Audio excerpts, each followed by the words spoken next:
আসসালামু আলাইকুম কৃষি ভাইয়েরা আমার সবার প্রতি সালাম। আসসালামু আলাইকুম। এই যে মরিচ তাল দেখতেছেন, মরিচ তাল কোনোদিন ফাঁকি দেয় না, মাটি কোনোদিন ফাঁকি দেয় না। মাটি ফাঁকি দেওয়ার মতো জিনিস না।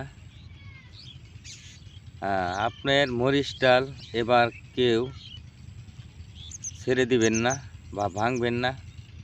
কারণটা হলো মরিচ ডাল এবার কম, মরিচের বাজার পাবেন। এবার আপনারা মরিচ ডাল যত্ন করে রাখুন, ভালো হবে। আপনারা মরিচ ডাল কখনো অবহেলা করে ছেড়ে দিন না। এবার মরিচের ডাল যা যা আছে সব রেখে দেন, এবার মরিচের দাম হবে।